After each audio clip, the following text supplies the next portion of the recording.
Notre invité du jour est l'un des formateurs clés du programme InfoCrise. Il sillonne les régions, va à la rencontre des jeunes et les accompagne pour comprendre les mécanismes de la désinformation et construire des contre-discours solides.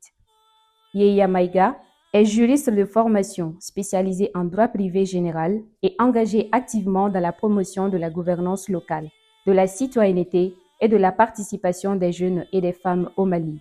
Il a coordonné et contribué à plusieurs projets de développement avec des organisations nationales et internationales. Fort de son expérience en gestion de projet, en animation communautaire et en conduite d'enquête, Yeya a formé des groupements de femmes sur la lutte contre la corruption, sur la désinformation et plusieurs autres formations. Il est membre de plusieurs organisations de jeunes, dont l'Association Impact Sahel, partenaire de ce projet de Wallé, le réseau des jeunes ambassadeurs pour la démocratie au Mali, l'Association des jeunes pour l'éducation des enfants. Son engagement s'inscrit dans une vision d'un développement local participatif, inclusif et durable. Monsieur Maïga, bonjour et bienvenue. Bonjour. Pour comprendre le sujet, définissons d'abord. Alors, Monsieur Maïga, comment définissez-vous la désinformation et pourquoi est-elle si difficile à reconnaître? La désinformation désigne la division intentionnelle de fausses informations, de contenus trompeurs, en vue d'enduire en erreur, manipuler l'opinion publique ou servir des intérêts particuliers qui peuvent être d'ordre économique, politique, mais aussi idéologique. D'accord, merci pour la définition. Cela nous amène naturellement à la question des canaux de diffusion. Du coup, quels sont les principaux canaux par lesquels les fausses informations se propagent au Mali et surtout aujourd'hui? Selon beaucoup de statistiques, les fausses informations se divisent au Mali à travers les réseaux sociaux, notamment le réseau social Facebook. Ensuite, on a WhatsApp, TikTok, LinkedIn. Pourquoi ces réseaux sociaux sont l'espace où se propagent le plus les fausses informations? Parce que ce sont des plateformes qui sont faciles d'accès à tous les citoyens, qu'ils soient dans le milieu rural ou dans le milieu urbain, mais également aussi ce sont des réseaux sociaux qui sont faciles d'accès et consomment moins de données. À côté de ces réseaux sociaux, nous avons aussi ce qu'on appelle les médias en ligne qui sont en plein essor au Mali ici, mais qui ne sont pas encore cadrés par la réglementation. Donc, ce sont des espaces qui permettent de propager des fausses informations pour servir soit des intérêts idéologiques, mais aussi des intérêts politiques. Mais à côté d'eux également, nous avons ce qu'on appelle les radios de proximité, qui sont souvent des sources de relais de fausses informations pour soutenir un groupe d'individus ou bien une idéologie politique. Donc, ce sont les voies et moyens les plus répandus pour diviser les fausses informations. Bien, l'éducation est au cœur de la solution. Pourquoi est-il crucial de former les jeunes spécifiquement à cette problématique? À mon avis, pourquoi on doit former les jeunes? Parce qu'on vient de voir que les réseaux sociaux constituent les principales voies de division des fausses informations. Et les réseaux sociaux sont plus occupés par les jeunes. Donc les jeunes sont les acteurs qui animent le plus ces réseaux sociaux. Et du coup, ils sont ceux qui sont les plus exposés également pour être des victimes de la division de fausses informations. Donc, le fait de les renforcer permettra de leur apprendre à détecter une fausse information, mais aussi à apprécier s'il ne se cache pas une manipulation derrière une information. Donc, au-delà de ça aussi, les jeunes sont appelés à être des décideurs de demain, c'est-à-dire être des personnalités publiques, être des journalistes, des influenceurs. Donc, dans ce cas, il doit y avoir une irrigation de base en matière de maîtrise de la bonne information, mais aussi de lutter contre la fausse information. D'accord. À présent, Monsieur Maïga, quels sont les éléments pédagogiques clés de la formation InfoCrise? Merci pour la question. Pour la formation InfoCrise, nous allons adopter des outils pédagogiques qui vont s'articuler autour de l'approche participative, mais également aussi de l'approche expérientielle. C'est-à-dire il y aura une phase de formation purement théorique qui sera combinée par des exercices de cas pratiques, des simulations, mais aussi des travaux de groupe. Donc c'est l'outil pédagogique centré dans le contexte local qui sera mis en avant pour apprendre à ces jeunes qui vont bénéficier de ces formations-là à mieux détecter les fausses informations et à adopter de bons comportements en matière de division de l'information. Cela dit, tout problème a une solution. Donc, existe-t-il des outils numériques accessibles qui permettent de vérifier les informations plus facilement? Oui, à ce jour, il existe plusieurs outils de vérification de l'information. Donc, nous avons d'abord les outils de vérification des images. Il en existe plusieurs, dont le plus connu, c'est Google Images, qui permet de tracer l'origine d'une image et aussi d'identifier les contextes dans lesquels l'image a une fois été déjà employée. À côté de ces outils, nous avons aussi les outils de vérification des vidéos, dont on peut citer YouTube Data VR, qui permet aussi de tracer l'origine d'une vidéo, mais aussi de voir s'il y a des vidéos similaires qui correspondent à ça. Donc, à côté de ça, il y a des sites de fact-checking, c'est-à-dire des sites de vérification de l'information, mais aussi il y a des sources, des sites de vérification des sources de l'information. Donc, on peut dire qu'il existe beaucoup d'outils de vérification qui sont faciles d'accès pour pouvoir vérifier une information. Merci pour les éclaircissements. Nous sommes conscients que la vérification peut être délicate. Alors, comment faire de la vérification sans risquer de renforcer la viralité des fausses informations? Merci pour la question. À mon avis, il faut d'abord s'abstenir de partager l'information dont on veut avoir la véracité, si c'est une information fondée ou pas. Car en divisant l'information pour connaître sa véracité, on risque d'alimenter davantage sa propagation, surtout lorsqu'elle s'avérerait être une fausse information. Donc du coup, il faut d'abord s'abstenir à diviser l'information et ensuite essayer à travers les outils de vérification pour savoir si réellement l'information elle est fondée ou pas. Sinon, quand on partage déjà et après qu'on se rend compte, on risque déjà de contribuer davantage à sa propagation.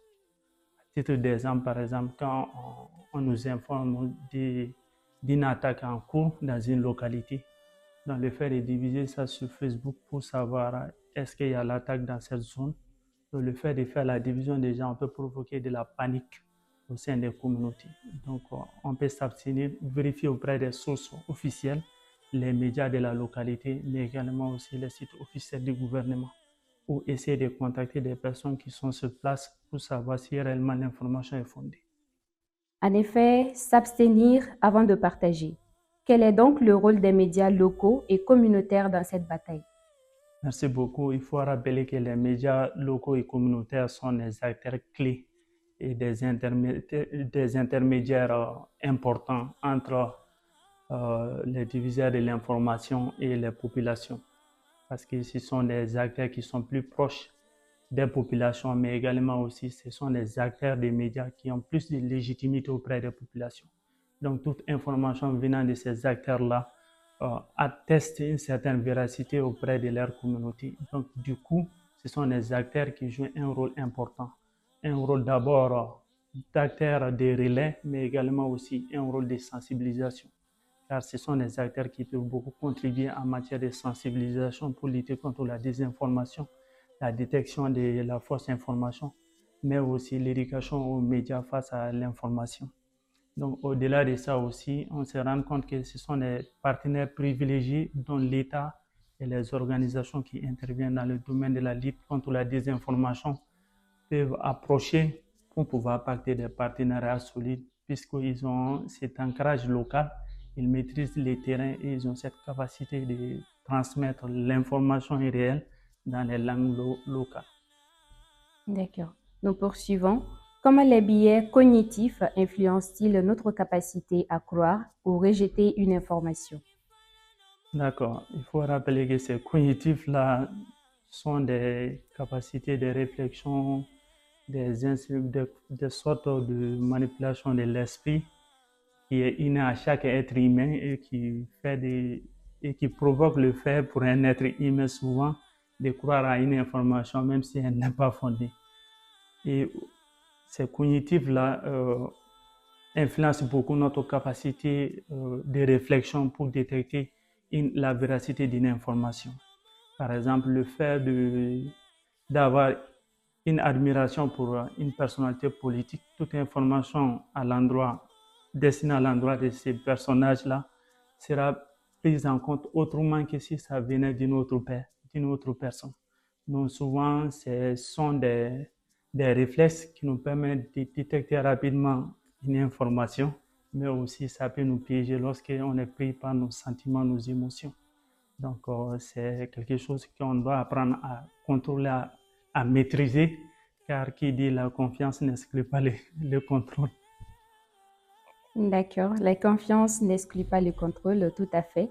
Quel message souhaiteriez-vous transmettre aux jeunes qui sont sur les réseaux sociaux H24?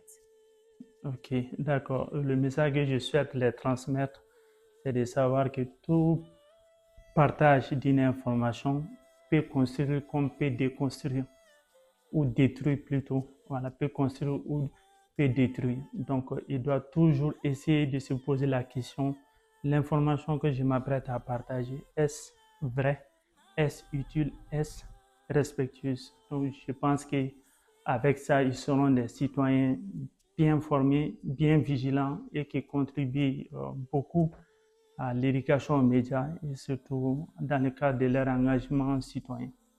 Donc, je les invite à être vigilants sur l'usage des réseaux sociaux et aussi à s'abstenir de partager toute information avant sa vérification.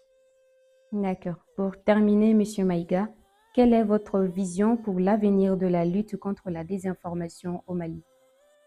En tout cas, ma vision, c'est de voir demain un Mali où la jeunesse est bien outillée, bien formée et bien conscient que l'information peut contribuer à construire le pays, mais aussi lorsque cette information n'est pas utilisée à travers un bon usage, peut contribuer à détruire non seulement le pays, à fragiliser les tissus sociaux, mais également aussi à remettre en cause notre identité culturelle. Donc, ma vision, c'est de voir une jeunesse éveillée, formée, consciente et qui s'engage dans la lutte contre la désinformation. À côté de ça aussi, j'ai beaucoup d'espoir concernant cette lutte, car aujourd'hui, il y a beaucoup d'initiatives en cours au Mali ici qui contribuent beaucoup à l'éducation aux médias pour lutter contre la désinformation. Et je profite pour rendre hommage à certaines organisations, dont Common Church Chrome, et aussi on a Donny Block, qui font beaucoup d'initiatives sur le terrain pour contribuer à la lutte contre la désinformation. Et aussi à l'État aussi, qui emploie beaucoup de moyens actuellement pour lutter contre la désinformation, notamment sur le plan sécuritaire, avec des informations en temps réel, mais aussi la formation citoyenne pour pouvoir éradiquer ce fléau. Donc je reste optimiste pour voir demain un Mali où la jeunesse est bien formée dans le cadre de la lutte contre la désinformation. Restons donc optimistes. Vous l'avez entendu, la désinformation n'est pas une fatalité, c'est un combat du quotidien, mais un combat que l'on peut mener ensemble, avec des outils, des réflexes et surtout une conscience éveillée. Le programme InfoCrise n'est pas seulement une formation, c'est une invitation à reprendre le pouvoir sur ce que l'on croit, ce que l'on partage et ce que l'on décide de construire comme société. À vous qui nous écoutez, jeunes du Mali et d'ailleurs, soyez des veilleurs, des bâtisseurs, des éclaireurs de vérité, car une jeunesse informée, c'est une nation debout. Merci à Monsieur Maïga. Merci. Et merci à vous de nous avoir suivis et surtout, restons vigilants, restons curieux et changeons ensemble.